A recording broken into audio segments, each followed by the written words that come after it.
It's done. Yes, Mr. Frodo. It's over now.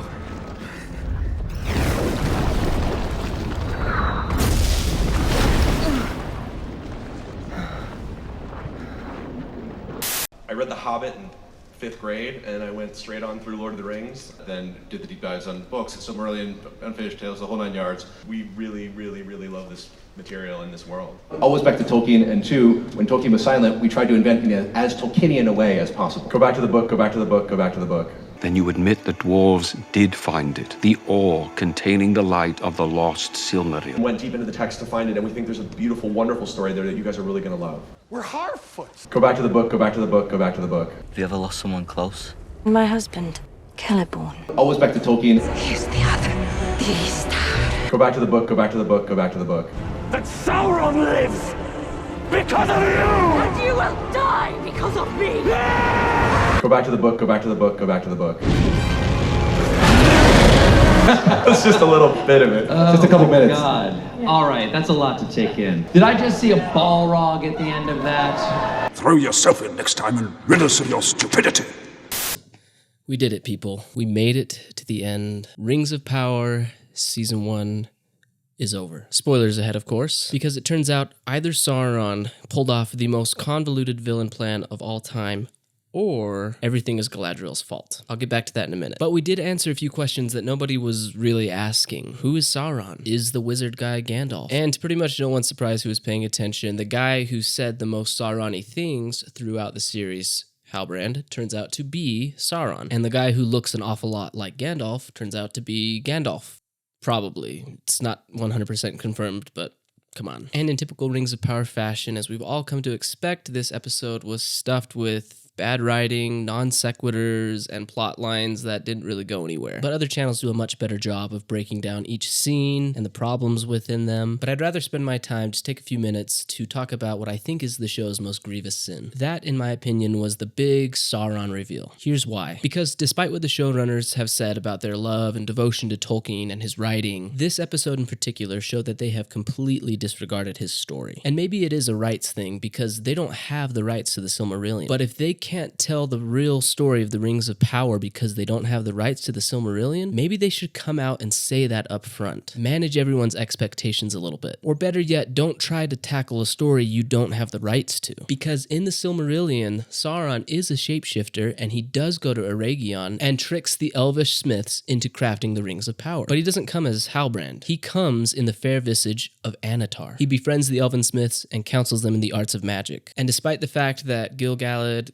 Elrond, Galadriel, even Celebrimbor don't really trust him, he ultimately succeeds in getting the elves to craft the Rings of Power. But at first, it's just the lesser rings, the 9 rings for mortal men and the 7 rings for the dwarves. And Annatar leaves and he takes these rings with him. And then the elves forge the 3 elven rings. And then Annatar, who is Sauron, back in Mordor, crafts the 1 ring to enslave the others. That would have been a really cool story. That's a great outline for Season 1. But the writers abandoned that story of Annatar so they could tell their own lesser version, where Halbrand is Sauron. They wanted this whole Sauron mystery box. And the sad part is that the actor who played Halbrand, I actually think he did a really good job as Sauron and would be a good Annatar. He may need to bathe and comb his hair a little bit more, but I kind of liked his portrayal of Sauron. But the showrunners and the writers, they structured the entire season around this big Halbrand is Sauron reveal. But it easily could have worked just as good. No, probably much better had they just stuck with the Annatar story. There's just as much tension as an audience knowing who Sauron is and watching the elves fall into his trap,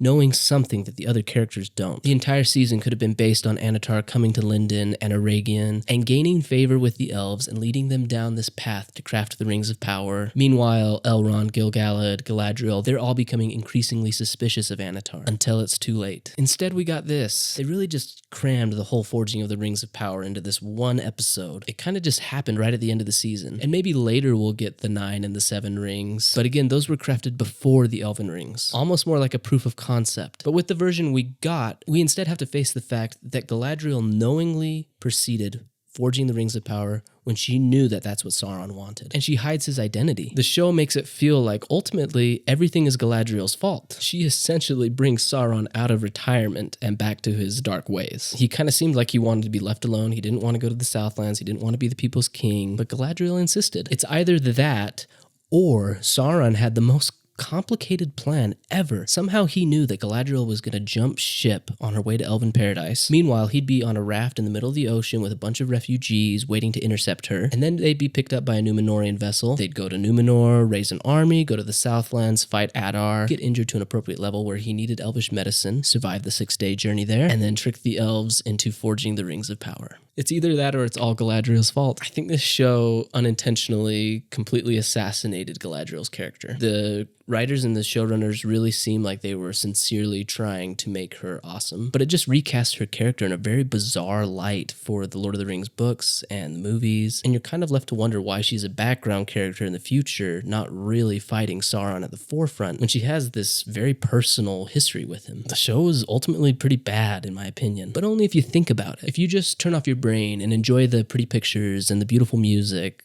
then it's probably a pretty decent show. I actually didn't want this show to fail. I tried to hold myself aloof from all the marketing and the hype leading up to it, and just to approach it with an open mind. But partway through the first episode, I could tell that there was problems. And with each episode, those problems just compounded upon each other. Nothing would make me happier than for this show to have a complete turnaround in season 2, pull a 180 and become an excellent show, one of the best in history that's really true to the source material and is a great adaptation that people are really happy with. But the foundation has been laid, and I just don't see how that's possible at this point. The approach of the showrunners was wrong from the outset. Just compare the result of what they've done to the approach that Peter Jackson described when he created his adaptation of Tolkien. We didn't want to put any of our own, certainly in terms of the thematic material, we didn't want to put any of our own baggage. I mean, we had no interest in putting our messages into this movie, but we thought that we should honor Tolkien by putting his messages into it. And we thought he cared about things. The countryside and the rise of evil, and he cared passionately about certain issues. And we thought what we should do to honor him is to make sure that what he cared about ends up in the movie. That's what we tried to do. Anyone loved the books before any of this began? Yes. Yes. Let me know what you thought of the final episode and the season as a whole. I'd love to hear from you. I'm not really sure what future videos are going to be like now that we're done with this series. What's next? What's on the horizon? The sky's the limit, really. But there's also just so much left to say about this show. Breaking down particular scenes and episodes, talking about it from a creative perspective, a writing perspective, about what went wrong, what could have been improved. Thanks so much for watching, you guys. I invite you to subscribe if you haven't done so already, and I hope to see you back here soon.